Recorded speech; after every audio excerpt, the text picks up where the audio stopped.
the idea that Warner Brothers Discovery could be bought by someone or could be split up in some way or who knows what, that is continuing to become more of a reality to the point where this morning we finally got the official word, which we knew this. We knew they were listening to some offers. We knew people would approach them. We get the official update that, hey, we're fucking open for business. Somebody buy us out. Warner Brothers Discovery says it's evaluating acquisition offers from multiple parties.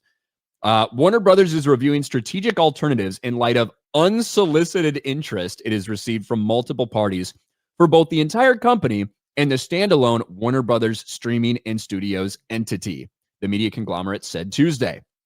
Warner Brothers didn't say which companies have made M&A overtures, but the announcement comes after Paramount Skydance, headed by Chairman David Ellison, has been pursuing a major deal to acquire Warner Brothers. In recent weeks, Warner Brothers rejected Paramount Skydance $20 per share offer as too low.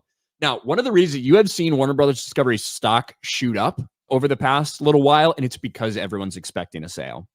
And, you know, the reason being, say, Jay, Warner Brothers Discovery, you buy stock at, you know, $15 and you're anticipating a sale, right?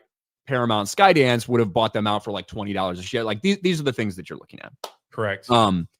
I think it's up to 20 today. So that's one of the reasons they rejected that offer. I think they countered with like a 30 per share offer, which I think is a little bit insane. But Paramount's been wanting to do it. We've heard rumors. We've heard Netflix connections that I don't think are very serious. But that is out there. Who knows what this is? Who knows what type of sale this is? Who knows if they strip off IPs to different places? Who knows if it's kind of a wholesale thing? Like, I don't know. But I do know that something's going to happen to Warner Brothers. Yeah. Like, let's take Comcast, NBC buys it. Then will we see Universal Studios like just inject the DC universe in their theme parks or something like that? What about Apple? Could Apple throw their name into the ring and say, hey, here's an offer? You know, now we're going to have DC stuff put on Apple streaming. And what does that mean for James Gunn if all this stuff happens? What if Apple buys it and they're like, we don't like where you're going, we're going to change it? Like, does that whole thing just stop? They just buy out the contracts and just keep it moving. And of course, yeah, what if they start stripping down the IPs and Disney's like, we would like to own DC as well? How crazy would that be, dude? Like if they were like, yeah, now we can finally get that Marvel DC crossover we've been wanting for so long. So they can do whatever they want. Then, of course, like you said, like Netflix, you hear rumors of Netflix saying that they'd like to own that as well. But it'll be interesting to see where what do you think? Where do you think it could go? I'm hoping Comcast gets it. That's just me. So the way I always think about these things, whenever these rumors come up about, oh, Apple buying Disney or Netflix buying this and that, the way I usually try to think about it is when you look at these companies, it would be a really big thing for Netflix, which is this fucking behemoth, right? And they're really good at what they do in terms of making money at what they do. It would be a very different thing for them to do, to one, take on a bunch of fucking debt possibly for this, and then also to get into a business that they are not currently in, right? I think the same thing about Apple. Is Apple adventuring with this streaming stuff? Yes. Are they releasing a couple of those things in theaters? Yes. For Apple to take on this type of thing, so Warner Brothers Discovery, like, which has, you know, not only all these different movie studios, also has another streaming service, but also has all of this traditional broadcast stuff all wrapped up into it. That would be completely changing the way that they do business. Yeah. Same thing for Netflix. It would be changing the way that they do business. So I like to look at the other people who it would be in line with what they currently are in. So when I look at Paramount, when I look at Comcast, those are the two that I think is more likely than not. Now, if it does turn out to be we strip this thing down in a way. So like DC could go here and then this this one can go here, and then anything might be up for grabs. I don't know the reality of doing that. I don't know the reality of how they're going to work that out and how to maybe try to separate a good company from a bad company, to things with all the linear television that people are not caring about anymore, and also has a bunch of debt. What do you do with that? I don't fucking know.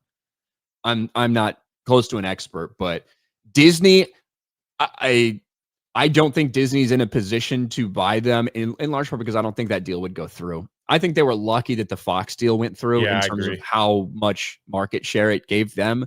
I don't think there's any possibility that this would happen with Disney buying them. But I don't know. I don't know if they're in a state where they could either. I wonder what if we see some crazy like NBA type trade deal where they go, all right, Comcast wants the Star Wars IP. So Comcast, you buy, we'll take the DC IP, Disney, we'll give you Star Wars, and in exchange for that, then you can keep some of this.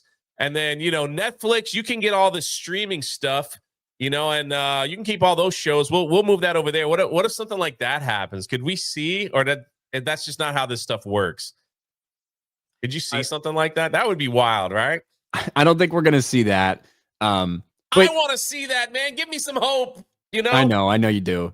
But I mean, look, Comcast, Universal, I'm sure they would love to get their hands on the Harry Potter IP, right? Yes. Yeah. I'm sure they would love that, considering it's so worked into their theme parks and they're so invested in that in their theme parks, and they already have that deal going. But I don't know. I think that would be cool. I'd be like, Disney, give us Star Wars. We'll give you that. You can have James Gunn. You can have all that stuff. Give us Star Wars, and in 5 years you got to get rid of Galaxy's Edge. We'll build it over at Epic. Oh, one can dream, right? Anyway, one can dream. Or maybe Apple just takes the whole thing and say, we're going to do something different. Maybe Apple could buy it and then just lease out the properties. Maybe they'll just like, we'll buy it, but we'll loan it out. We'll lease it out to people. Kind of like what Sony does to Spider-Man. Yeah. James Gunn's DC universe really turned around Warner Brothers. We're like, hey, we're accepting offers to buy. We're fucking done here. Please buy us. Exactly. That's what I'm saying. I think it's done. I've seen a lot of Snyder Bros chatter out there because of this as well. But and especially because Zach posted on Instagram, and Joe Manganiello, who played Deathstroke, specifically saying sell it to Netflix. Like, that's out there too from the Deathstroke actor. Right. That's because Netflix already has a deal with Snyder. So correct. It would make sense. Like, if Netflix got it, then it's like, bring back the Snyderverse. I think it is foolhardy to get your hopes up over that. Yeah. That's what I will say. And I certainly liked those movies a lot more than I like, what came in the aftermath of that, in the aftermath of fucking, Justice League and all the bullshit they tried to do all the way through until now. Here we are with James Gunn. With that being said, are you going to get all these people together to fucking do this thing? Even if it was to sell, I just don't know. I don't know about the reality of it. Everybody lives on hope, right, Jay? That's right. Without hope, what do you got? I don't know. Here's the thing. Ryan. If you never let yourself get excited, you'll never be disappointed. It's one of the rules that I've learned in life. Occasionally, I break that rule. Sometimes it works out well. Sometimes I'm fucking devastated and I want to die.